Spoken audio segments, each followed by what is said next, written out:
Hello one and all, George here, coming to you with another video about our favorite game, Advanced Squad Leader.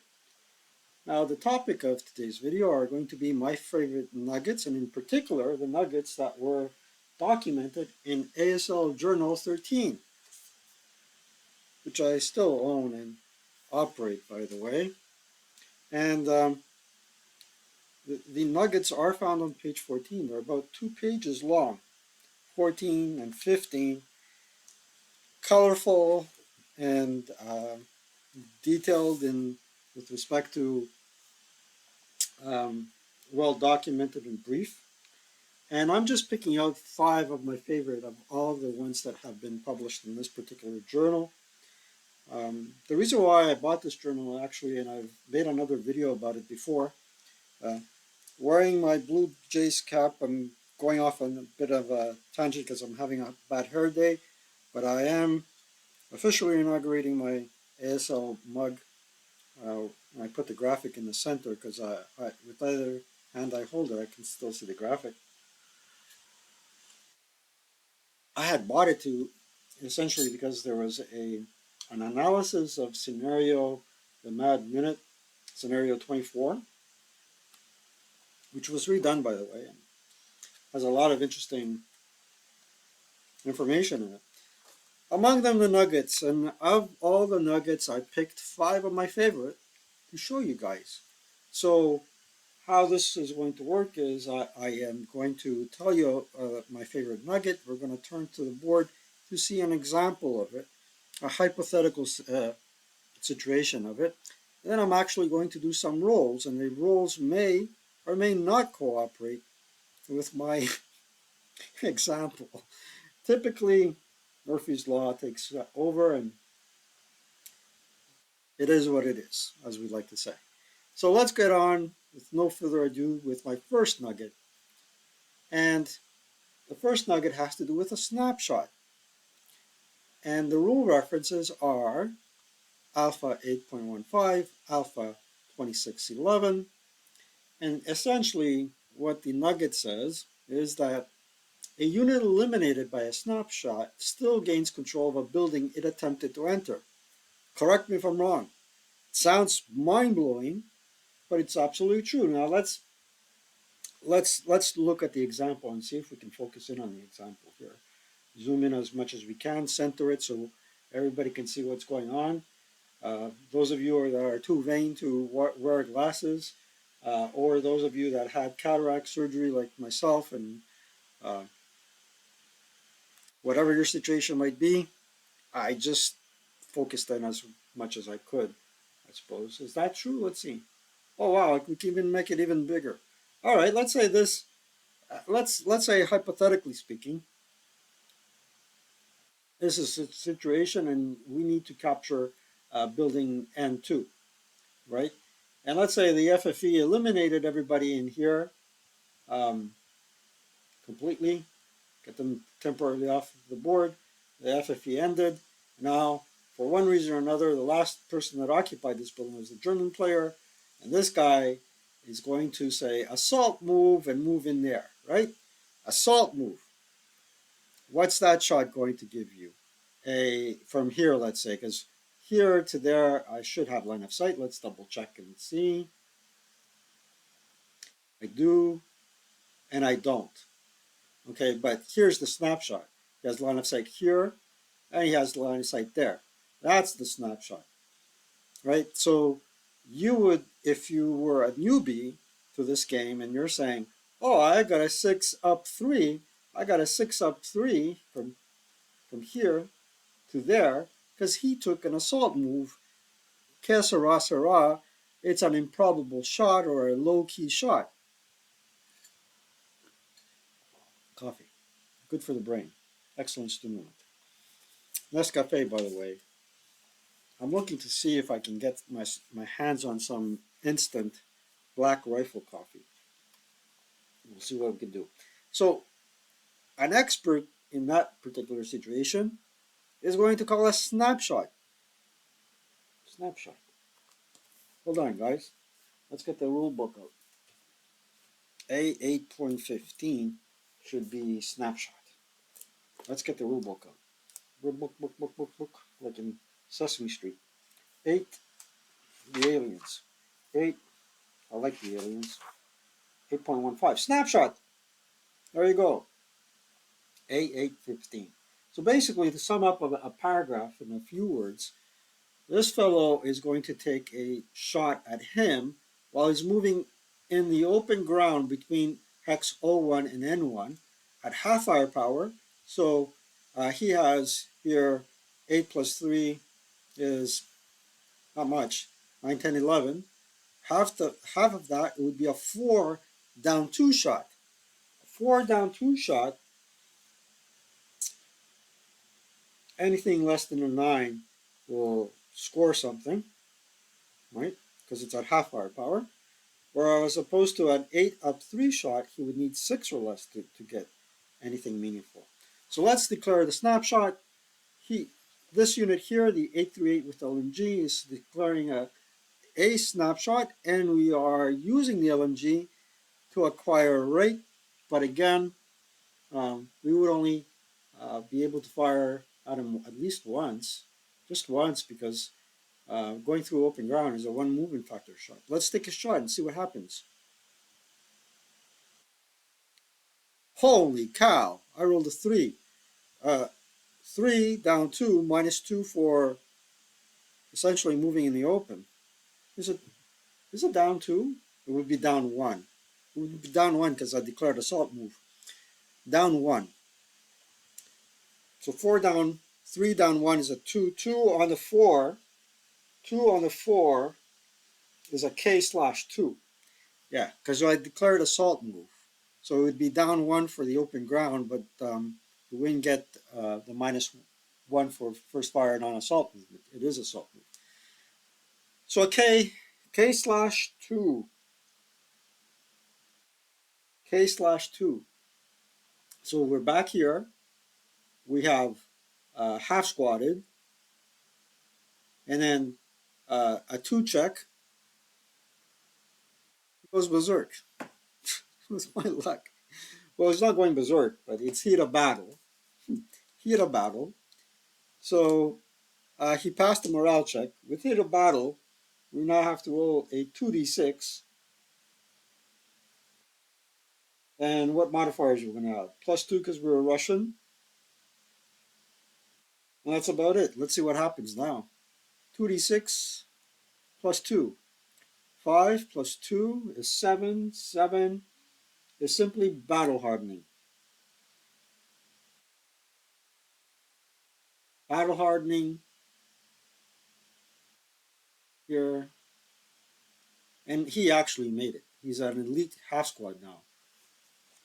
All because of whatever transpired. Now, what the nugget says, though, is let's say this guy was outright eliminated. He still would have control of that hex.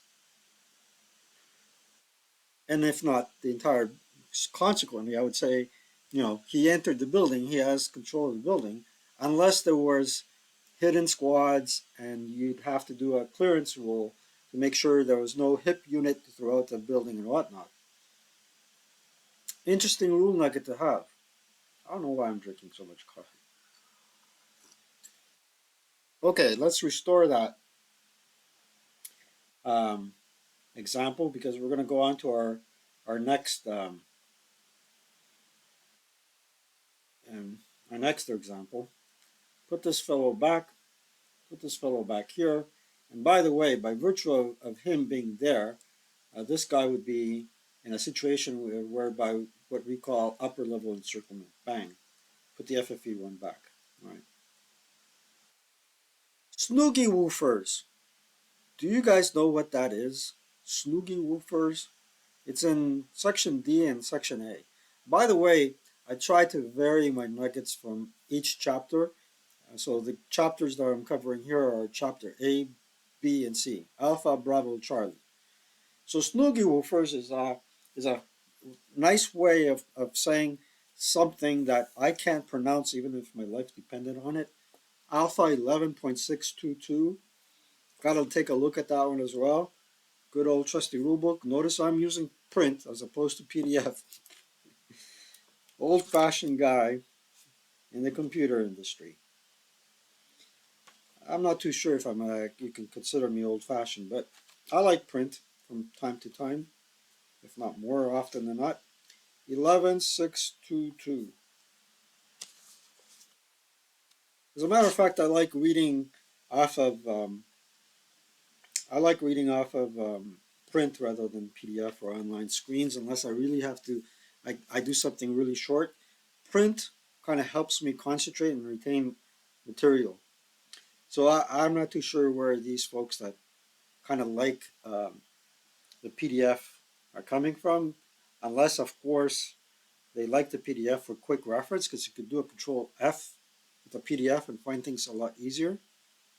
So I'm just going to read this first sentence here. You can read the remainder on your own. Close Defense Weapon System beginning in July 1944.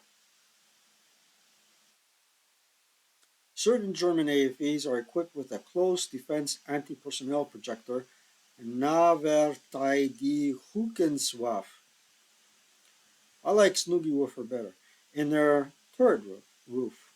It can be used to make an HE attack on the IFT if the AFE is buttoned up, but only during the close combat phase after the AFE or its personal escort have been attacked in that close combat phase, excluding an AFE may fire a Snoogy Woofer before being attacked if it qualifies as the ambusher. Wow.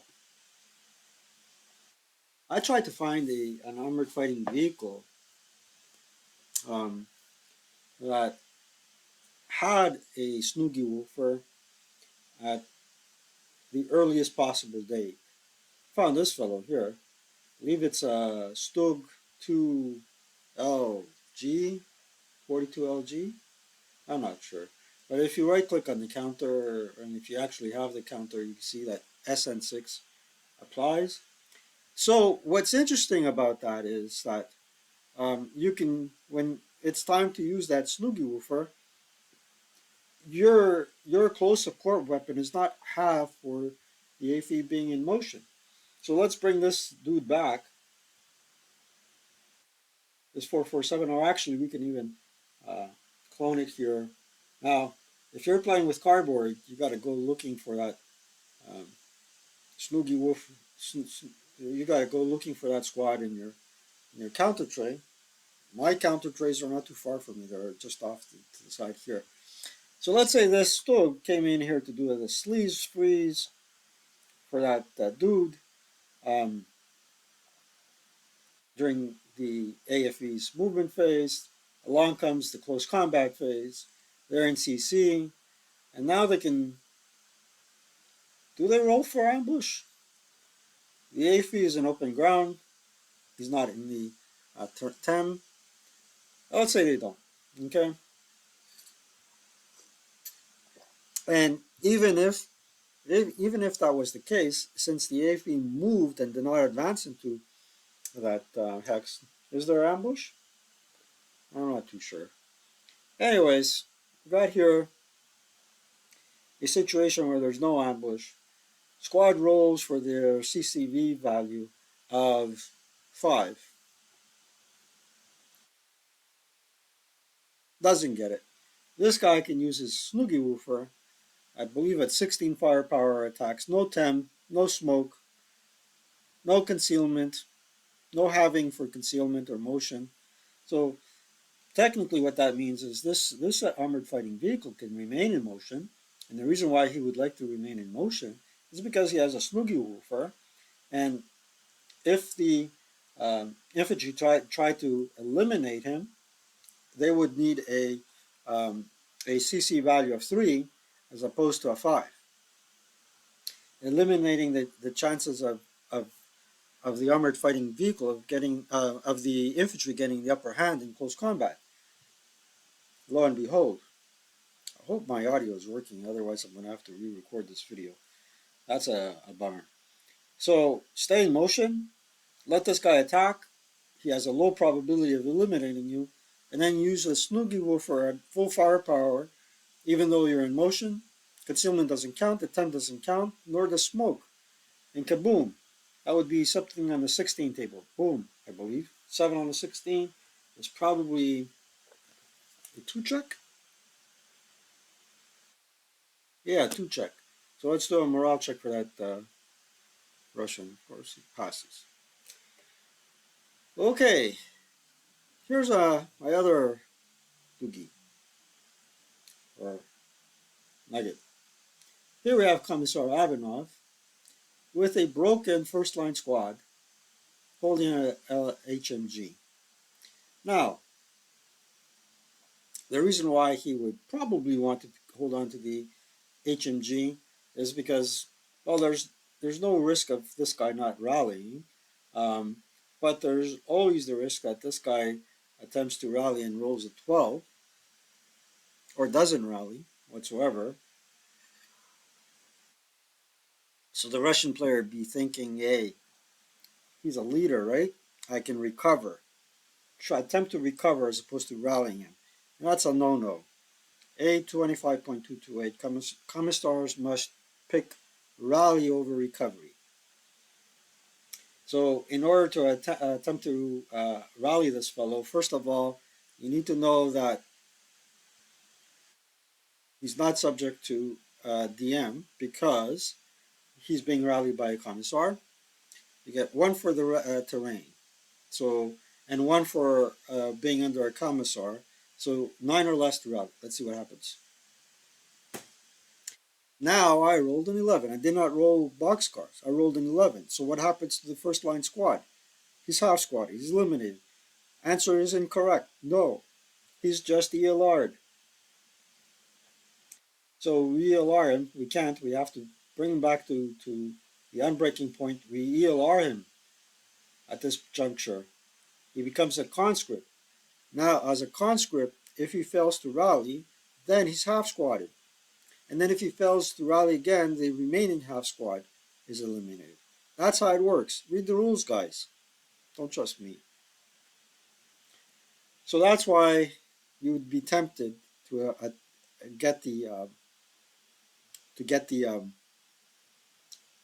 weapon as opposed to a rally, because anything can go wrong with rallies. Now here's the other nugget that I found interesting, and it has to do with Bravo 10.1 and A4.34. Bypass cost use the terrain of the center dot. So if you have a situation like this, let's put this guy somewhere else.